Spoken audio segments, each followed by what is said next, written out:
नमस्कार, आप देख रहे हैं सीधी बात। मैं हूं राहुल कमल और आज हमारे खास मेहमान हैं बीजेपी के वरिष्ठ नेता और मोदी सरकार के मंत्री राजीव प्रताप रूडी। तो मॉनसून सत्र ना ही हो तो बेहतर है, क्योंकि काम तो कुछ होगा नहीं। आपने तय कर दिया क्या? विपक्ष ने तय कर दिया। विपक्ष तो कौन सा पहले विपक्ष ने काम करने देने में अपनी सहमति रहती है, कभी नहीं रहती है। ये सामान्य राजनीतिक प्रक्रिया है, इससे कोई बहुत परेशान होने की ज़रूरत नहीं है। सत्र होगा, सत्र चलेगा और सत्र में काम भी पूरा। अब तो यहाँ तक हो गया कि प्रधानमंत्री भी लगता है कि विपक्ष के विरोध से थोड़ा डर गए, कह रहे हैं कि चलो राज्य ही बना ले अपना लैंड बिल, हम कोई केंद्र लैंड बिल नहीं लाते ताकि जिसको जो करना है वो कर ले। प्रधानमंत्री डरते नहीं है। प्रधानमंत्री सब चीज प्रैक्टिकल व्यक्ति भी है और जो देश को अंतिम रूप से स्वीकार होगा वो स्वीकार करेंगे। और ये तो लेकिन कहीं ना कहीं एहसास है कि गलती हो गई। नहीं, कोई गलती नहीं हुई और हमारा ऐसा मानना है कि हमारी सरकार गरीब, मजदूर, किसान, बेरोजगार, महिलाएं, अल्पसंख्यक और अनुसूचित जाति के लोग, ट्राइबल लोगों के लिए काम करती है। बीजेपी पिछले सदन में सीना तान के कह रही थी कि एक भी घोटाला नहीं हुआ हमारे अब तक। बजट सेशन में आप बोल रहे थे एक भी घोटाला नहीं। अब पिछले 8 हफ्ते में चार बड़े बड़े आरोप। व्यापम घोटाला ले लीजिए। आरोप और घोटाले में फर्क होता है सर। व्यापम घोटाला ले लीजिए। अब तक मध्य प्रदेश की सरकार उसकी जांच कर रही थी, एक भी मर्डर का केस रजिस्टर नहीं हुआ। सीबीआई को दिया 48 घंटे के अंदर 2 एफआईआर रजिस्टर कर दी मर्डर की। तो इन्वेस्टिगेशन हो रहा है ना। 4 साल तो नहीं हुआ जब तक मीडिया ने बवाल नहीं मचाया इसका, जब तक मीडिया ने दबाव नहीं डाला आप लोगों पर। मध्य प्रदेश में बीजेपी की सरकार क्या कर रही थी तुम देख ही रहे थे। कोर्ट ने स्पष्ट रूप से कह दिया कि बिल्कुल जांच ठीक चल रहा था। कोर्ट ने कहीं ये नहीं कहा कि सीबीआई को 48 घंटे में मर्डर नजर आता है, जहां मध्य प्रदेश की पुलिस को 4 साल में मर्डर नजर नहीं। देखिए उसके बाद उनको अनुसंधान करने दीजिए। अनुसंधान करके जो परिणाम आएंगे, अब तो सीबीआई को सौंप दिया गया ना। आप तो इतने दबाव में सौंपा ना, आपकी शुरुआती सोच नहीं। सरकार की इच्छा होती है तभी केस सीबीआई को जाता है। आप चाहे 20 बार कह लें। अब तो इस देश में आप सब लोग टेलीविजन वाले केस भी रखते हैं, केस भी बनाते हैं, उसके बाद बहस भी करते हैं। बहस करके फिर जस्टिस भी 4 साल क्या हो रहा था मध्य प्रदेश में तो पूरे देश ने देख लिया ना। और उस रिपोर्ट में भी कुछ नहीं निकला, आगे भी कुछ नहीं निकलना। आपके लिए आप अभी मंत्री होकर कैसे कह सकते हैं कि सीबीआई कुछ निकाल नहीं पाएगी? आप दौड़ डाल रहे हैं क्या? दबाव कमाल है साहब। आप कैसे कह रहे हैं? हमारा ऐसा मानना है कि हमने कोई गलती किया ही नहीं, इसलिए कुछ नहीं आएगा। तो फिर क्या? यही तो मैं कह रहा हूँ कि और भी जो एसटीएफ ने एसआईटी ने जो जांच किया था उसमें कुछ नहीं आया। आगे भी आपने निकला ही नहीं ना सर। सीबीआई वहां जाके 48 घंटे में मर्डर की बाकायदा एफआईआर मर्डर की नम्रता दामोर कोई कहीं भी अगर प्राथमिकी दर्ज होता है तो उसमें लिखा जाता है, फिर अनुसंधान होता है और उसमें तथ्य आते हैं। उसके बाद तो उनको दिख रहा था ना, उनको पहले से दिख रहा है। देखिए आप नहीं दिख रहा था। पुलिस को दिखा, उसने इन्वेस्टिगेट किया।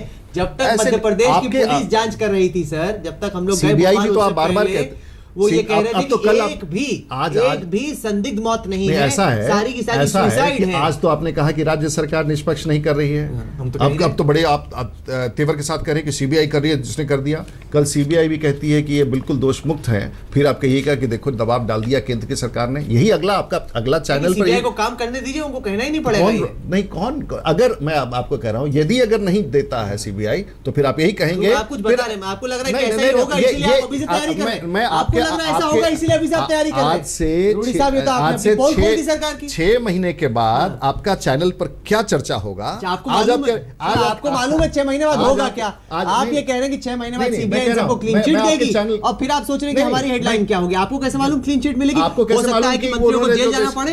ये भी तो हो सकता है। लेकिन मैं ही कह रहा हूं कि नहीं, आपको कैसे मालूम 6 महीने बाद क्या होगा सर? मैं कह रहा हूं, मैंने आपको क्या कहा? मैंने कहा कि 6 महीने बाद हो सकता है कि क्लीन चिट मिले। जांच करके सीबीआई कहती है कि ये सब लोग निर्दोष हैं, फिर आप कहोगे कि इस केंद्र की सरकार ने अगर ईमानदारी से जांच होगी तो नहीं कहेंगे। राहुल जी, आप याद रखेंगे जब बाकी लोग कहेंगे ना तो आपका 2 घंटे का शो इसी पर चलने वाला है, क्योंकि आप इसी प्रकार से अपना दुकान चलाते रहेंगे। ईमानदारी से काम करेगी तो कोई कुछ अगर आपको कैसे लग रहा है कि सीबीआई ईमानदारी से काम नहीं करेगी? आपके ऊपर निर्भर वो आपने कैसे कह दिया? यदि हम तो मान के चल रहे हो कि ईमानदारी से करेंगे, आपने यदि कहां से लगा, आपने फिर से यदि कहां से लगा दिया? वो तो डिपेंड करता है ना, डिपेंड करता है। तो वो डिपेंड करता है कि सीबीआई का अच्छा 6 महीना हो, साल देख लेते हैं क्या निकलता है। तो आपने मुझे तो लग रहा है आपके तर्क सुनकर कि आप जानते हैं कि सीबीआई की जांच में क्या निकलेगा। ऐसे बार-बार आप कह रहे हैं कि 6 महीने बाद ये होगा, 6 महीने बाद ये होगा। इसलिए मैं कह रहा हूं कि एक तो आपको बड़ी खुशी होगी, सीबीआई आया, उसने एफआईआर कर दिया।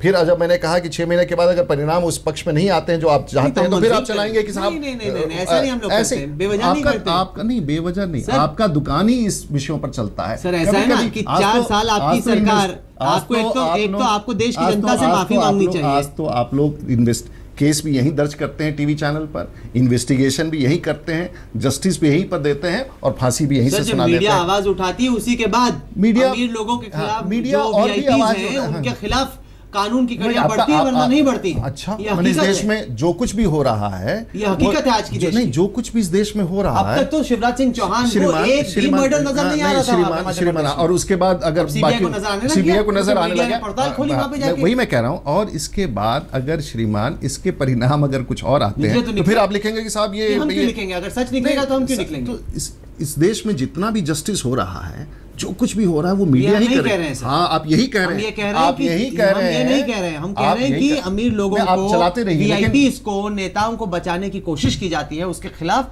न केवल मीडिया बल्कि जुडिशरी सबको आवाज, जनता को आवाज बुलंद करने का वक्त आ गया है सर। ये अहम बात है। तो चलता ही रहेगा। हाँ, एकदम अहम लेकिन बात है। आप लोग का कहने का मतलब है कि जो कुछ भी इस देश में हो रहा सर, मैं है, आपको एक उल्टी चीज जो बताऊं? कुछ भी देश में हो रहा है वो सिर्फ मीडिया कर ऐसा हम रही नहीं कह है, रहे बाकी सर। व्यवस्था इस में तो कोई है ही नहीं। मुगालते में हम नहीं हैं। हम बोलते हैं, सर, अच्छा, ये बताइए, राहुल जी, जब मीडिया हम पे- बोलते हैं, जब मीडिया बोलती है तो देश चलता है। सर, ऐसा यही ये एजेंडा है ना ये आप लोगों मुगालते का। में हम नहीं रहते। आप यही मुगालते बोल ही में- रहे हैं सर, कि हम मुगालते में करते हैं रहते तो ही होता है। हम पर सच्ची बात है, मैं व्यापम का आपको केस दे रहा हूँ। एक हफ्ते की आज तक की तहकीकात और पूरा केस बदल जाता है। अब तक एक भी मर्डर नजर नहीं आता। उसके 48 घंटे में 2 मर्डर के केस हो जाते आप हैं। शायद अनुसंधान की व्यवस्था से अगर कोई केस दर्ज करता है, इसका मतलब फैसला सुना दिया सर, उसने। उसको प्राइमा फेसाई दिख तो रहा है प्राइमा मर्डर का केस। प्राइमा अब फेसाई तक तो तो मर्डर का पहले- केस आप देखने को ही तैयार नहीं तो थे ना। अगर आपकी नजरिया वो थी, पिछले वाले की नजरिया वो नहीं थी, लेकिन अगर तथ्य वही है तो आज आप कैसे जानते हैं कि वो मर्डर है? आप नहीं, कैसे तो हम कह रहे हैं, कम से कम उसकी कैसे आपको तहकीकात कैसे- तो आपको सर, कैसे क्योंकि पता? डॉक्टर में ऑटोप्सी नहीं, रिपोर्ट में हाँ, लिखा हुआ है। आपको सर, कैसे पता डॉक्टर है? ने देखिए, पोस्टमार्टम रिपोर्ट सबसे में बड़ा- लिखा हुआ है कि सबसे- मर्डर का केस सबसे है, बड़ा- लेकिन पुलिस अधिकारियों को सबसे मर्डर बड़ा- नजर सबसे नहीं बड़ा आता। कठिनाई है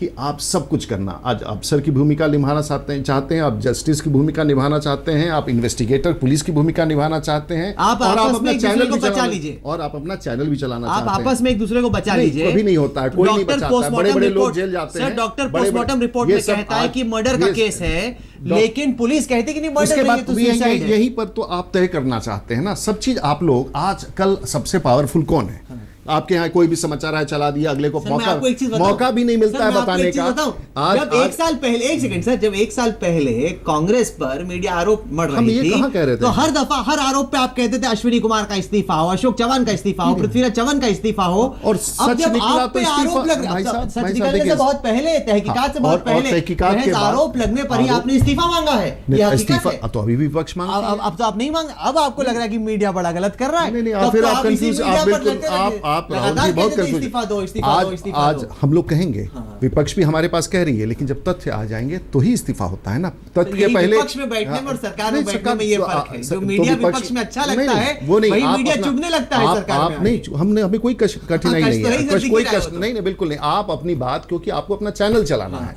और आपको वही बात करना है जो उल्टा चले, तो इसलिए ये आप कर सकते हैं। लेकिन इन्वेस्टिगेशन का काम इन्वेस्टिगेटिंग एजेंसीज कम पर से छोड़ कम आप दीजिए, ये निर्णय मत सुनाना। चलिए, कम से कम आप ये मानेंगे कि 4 जो आरोप लगे, सुषमा स्वराज जी पे आरोप लगा, वसुंधरा जी पे आरोप लगा, पंकजा मुंडे पे आरोप लगा, और अब शिवराज सिंह चौहान पर कहीं ना कहीं बीजेपी की जो एक छवि थी कि मॉडिफाइड बीजेपी में कोई दाग नहीं है, अब 4 बड़े दाग तो नजर आ रहे हैं। नहीं, दाग तो बिल्कुल ही नहीं है और मैं एकदम पूरी तौर से खारिज करता हूँ। ना ही कुछ इसमें प्रमाण है, ना ही कुछ ऐसा विषय है जिसके बारे में, हाँ, आपके लिए मसाला मिल गया हो क्योंकि विपक्ष ने आरोप लगाया है, इसलिए कोई दम नहीं है आपके इस चर्चा में। और हमारी सरकार मजबूती से, मतलब भगोड़ों की मदद होती है, उसमें दम कोई नहीं। भगोड़ों को मदद नहीं होती विदेश है, मंत्री अपनी फॉरेन सेक्रेटरी को नहीं बिल्कुल कहती नहीं, है, बिल्कुल नहीं। और उन्होंने ब्रिटेन की हाई कमिश्नर को कहती है, उसमें दम नहीं है। बिल्कुल उसमें अगर कांग्रेस ने किया होता ना सर, आप देखते फिर देखिए, आपकी मुस्कान बता रही है, आप जानते हैं कि क्या किया होता अगर आपने कांग्रेस के विदेश मंत्री ने कर दिया होता। हमें पूरा भरोसा है, सुषमा जी एक वरिष्ठ नेता है, सुलझे हुए नेता है और एक गुड फेथ में उन्होंने कुछ किया है। भगोड़े की मदद की। भगोड़ा नहीं है वो तो, हाईकोर्ट ने तो फिर दे दिया ना उसका वापस, बाद में दिया ना इनकी, इससे पहले। हाँ, फिर हाईकोर्ट की देखिए, मदद से पहले आपने मदद की। हाईकोर्ट ने उसको बरी कर दिया। वो तो बाद में मदद की बाद ना, में क्या, तब उससे पहले तो उसका पासपोर्ट जब्त था। जब था तो छोड़ा कि नहीं, तो कहीं निर्दोष बाद था में ही। छोड़ा, बाद में छोड़ा बाद ना। में छोड़ा, तो जब बात तो आपने यही फैसला है, लिया, तब तो आपको नहीं पता था बात कि तो भगोड़ा यही या है नहीं। कि तब आपको नहीं पता था आप लोग उसके पासपोर्ट खिलाफ, मिलेगा उसके कि खिलाफ अभी तक तो कुछ मिला नहीं। नहीं। सर, आपको ढूंढना है ना, हमने थोड़ी ढूंढना है। हाँ, इन्फोर्समेंट इसलिए मैं कह रहा हूं, जब इसलिए- मीडिया ढूंढेगी तो आप बोलेंगे मीडिया ढूंढ रही है। नहीं, आप दे, अब तक आप इन्फोर्समेंट दे, डायरेक्टरेट क्यों नहीं कुछ ढूंढ पाई है? आप दे। अब पिछली सरकार का मामला कोई एक सरकार का साल तो मामला आपको हो गए सर, अब पिछली सरकार के बहाने गए, इसलिए एक साल तो आपके राज में हो ऐसे गए। नहीं होता है राहुल जी। आप अगर चाहेंगे किसी पर आरोप, कोई गुड फेथ में अगर कोई डिसीजन लेता है तो उसे गुड फेथ का डिसीजन मानना चाहिए। बिहार में चुनावी बिगुल बढ़ चुका है और बीजेपी कह रही है कि मोदी का रथ चुनाव जिताएगा बिहार। अब अगर हम जेडीयू और आरजेडी का जो कास्ट अरिथमेटिक है उसको जोड़ देते हैं, सर बीजेपी का जो कास्ट अरिथमेटिक है उसके बराबर भी नहीं खड़ा होता। आपने बड़ा अच्छा, बहुत अच्छे आंकड़े जोड़े हैं। और अभी एक चुनाव हुआ है काउंसिल का, लोकल बॉडीज वोटर का। नहीं होते हैं, वो तो अलग किस्म का। आप एक माहौल भी होता है ना, आप उसको अलग करते हैं, लेकिन विधायक तो उसमें भी बनते हैं, विधान परिषद जीत के आते हैं। और जो हमारी जीत हुई है उससे ये स्पष्ट हो गया कि एक वातावरण का तो सैंपल टेस्ट हो ही गया है ना, कि जीत आपके मतलब पक्ष में 13 है। उनके 10 आपके, मतलब आप मानते हैं कि बड़ी बराबर की लड़ाई जिस है, जहां आप कहते टक्कर थे, है। जहां नहीं बराबर नहीं है, आप उनके आंकड़े जो जोड़ रहे थे उन आंकड़ों को जोड़ करके आपको ये देखना चाहिए था कि भाई जब ये माहौल है, लेकिन माहौल एक माहौल बिहार में है। अब आप कहेंगे कि आपका अपना तर्क कि ये 16% और उनके 17% जोड़ करके 32 हैं और आप थे। लेकिन आज का नीतीश जी और लालू यादव की ताकत के बारे में आपको अंदाज़ा है कि कहाँ थे और कहाँ खड़े हैं? मुझे लगता था कि एक समय में जब ये लोग थे, दिख रहे थे कि ये अच्छा टक्कर देंगे। लेकिन जिस दिन, और मैं आपको कागज़, अगर आपके पास कागज़ है तो खोल के उसमें आप लिख लीजिए, जिस दिन बिहार में नीतीश कुमार ने लालू यादव का नेतृत्व स्वीकार कर लिया, उस दिन ही बिहार में इस गठबंधन की हार सुनिश्चित हो गई। क्यों, आपको क्यों लगता है? क्योंकि देखिए, आप अगर बिहार में होंगे, 35 वर्ष तक कांग्रेस का शासन रहा, जो जिस तरह से कांग्रेस ने बिहार चलाया, सांप्रदायिकता के नाम पर, हिंदू मुस्लिम के संवाद पर उन लोगों ने, उसके बाद 15 वर्ष का लालू यादव का कार्यकाल, सबके रोंगटे खड़े हो जाते हैं, लालू यादव की याद आती है। अब सब कुछ हो रहा है, राजनीति हो रहा है, लेकिन अगर एक बार याद कर लोगे लालू यादव फिर आ रहे हैं, चाहे पर लालू थोड़ी आ रहे हैं, नीतीश आ रहे हैं। नहीं, लालू, ये आप बिहार की जनता को मत समझाएं। और बिहार की जनता बड़ी समझदार है। और नीतीश कुमार ने बेचैनी में, देखिए, नीतीश कुमार जी का राजनीतिक आधार बिहार में स्थापित ही हुआ था लालू यादव के खिलाफ खड़े होकर के। कि उल्टा लोग कहेंगे कि लालू तो बैकग्राउंड में रहेंगे, नीतीश मुख्यमंत्री रहेंगे, वो तो स्वच्छ छवि का आदमी मुख्यमंत्री बन सकता है। आप तो उल्टा मतलब निकाल रहे हैं। देखिए, मेरा इंटरप्रिटेशन यही है। आप बिहार में, अगर बिहार के बारे में आप जानना चाहते हैं, ये आज आपको सुनने में अटपटा लग रहा होगा, लेकिन नीतीश कुमार उसी दिन समाप्त हो गए जिस दिन उन्होंने लालू यादव से हाथ मिला लिया। और लालू यादव के बारे में कोई चर्चा करने की आवश्यकता नहीं है। मतलब मैं तो छपरा में खुद चुनाव नहीं लड़ सकते हैं, वो जेल सजा होने के कारण वो चुनाव नहीं लड़ सकते हैं। उन्होंने अपने पत्नी को लड़ाया, जो पूर्व मुख्यमंत्री रह चुकी हैं। किस तरह से चुनाव में हार हुआ। अब इस बार जात पात का ये बंधन टूटेगा और एक माहौल है बिहार में, और हम आपको दावे के साथ कह सकते हैं जो माहौल है बिहार में वो भारतीय जनता पार्टी के पक्ष में, और हमारे साथ जो हमारे साथी हैं। सर, आपके साथी तो आपसे परेशान है। कौन? कुशवाहा कहते हैं हम सीएम बनेंगे, मांझी कहते हैं रामविलास पासवान को सीएम बना दो, बड़ा अच्छा उम्मीदवार है। बीजेपी को समझ ही में नहीं आ रहा सीएम किसको बनाना है। आप कम से कम हमारे नेताओं के बारे में जाने कि हमारे नेता बड़े समझदार नेता हैं। कम से कम इच्छा तो जगा के रखते हैं कि कम से कम इच्छा है, कल कुछ भी हो सकता है, कौन जानता है कि क्या हो सकता है। लेकिन हम एक टीम में हैं, बातचीत हर टीम में कैप्टन का है, वो कहता है कि मैं कैप्टन हमारे यहाँ कोई संकट होने वाला ही नहीं है, आपको मैं बता दूं। और ये जितनी बात रखी जा रही है, मांझी जी एक सुलझे हुए नेता हैं साहब, उनके बारे में आप लोग को अंदाजा ही नहीं है कि कितने सुलझे हुए नेता हैं। और जिस प्रकार से नीतीश कुमार ने अपमान करके उन्हें हटाया, नीतीश को आपको याद होगा, वो वही मैं कह रहा हूँ। नहीं, वो बहुत ही समझदार हैं। जनता जानना चाहती थी केजरीवाल के नाम पर वोट पड़ा, मोदी जी के नाम पर वोट पड़ा, जनता जानना चाहती कि वोट किसको दे रही है। जिस दिन हमको लगेगा ना कि ये करना है, हम कर लेंगे। आप क्यों चिंतित हैं? नहीं, ये डर तो नहीं। आप चिंता मत कीजिए। सुशील मोदी को प्रोजेक्ट कर दिया तो जो ऊंची जातियां हैं वो परेशान हो जाएंगी। नहीं, देखिए, क्योंकि उनका देखिए ऊंची जाति कास्ट बेस्ड आधार इतना है नहीं। ऐसा नहीं। देखिए, सुशील मोदी एक अच्छे, एक ईमानदार, hard working deputy chief minister प्रांत में पिछले 4 दशक से काम कर रहे हैं और एक अच्छे चेहरा है। इस तरह से और भी चेहरे हमारे पास है। हमारे पास आप भी तो हैं। नहीं, मैं बिल्कुल इसमें आप कंफ्यूजन पैदा करने की कोशिश मत कीजिए। क्यों, आप अच्छे नेता होंगे, अपर कास्ट आपके इर्द-गिर्द रैली करेंगी। नहीं, मुझे अपर कास्ट की पॉलिटिक्स नहीं करनी है बिहार में। मैं कास्ट की पॉलिटिक्स की बात नहीं कर रहा हूँ। बिहार को इसी कास्ट की पॉलिटिक्स से तो एक बार निकालना है बाहर। लेकिन बीजेपी की रणनीति देखी जाए तो आप तो अपना खुद का कास्ट अलायंस बनाने की कोशिश कर रहे हैं। आप यादवों में विभाजन की कोशिश कर रहे हैं। देखिए, आरजेडी के यादव नेता तोड़ के ला रहे हैं। ऊपर आप दलितों को खींचने की कोशिश कर रहे हैं, महादलितों को खींचने की कोशिश कर रहे हैं। आपकी पूरी जो बिहार की रणनीति है वो खुद कास्ट बेस्ड रणनीति है, और आप कहते हैं कि जात के ऊपर आपको उठ के देखना है। देखिए, उसमें एक तरफ ये समीकरण आवश्यक है। बिहार की नींव, एक मिनट रुकिए। मैं कहता हूँ कि बिहार ऐसे ही है।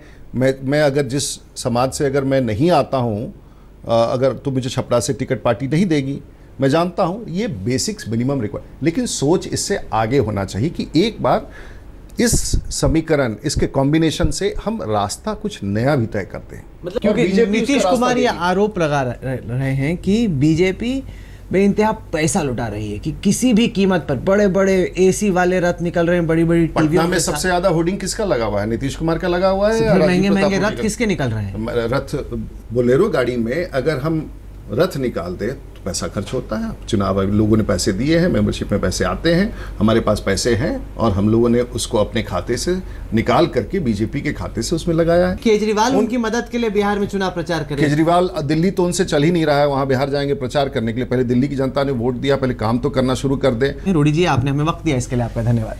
तो ये थी राजीव प्रताप रूडी से आज की सीधी बात। ये कार्यक्रम आपको कैसा लगा? आप अपनी राय हमें ईमेल के जरिए भेज सकते हैं। हमारा ईमेल का पता है sb@aajtak.com। साथ ही साथ इस कार्यक्रम को आप हमारी वेबसाइट पर देख सकते हैं, जिसका पता है www.aajtak.in/सीधी बात। तो अगले सप्ताह एक बार फिर से मुलाकात होगी। तब तक के लिए देश और दुनिया की बाकी खबरों के लिए आप देखते रहिए आज तक।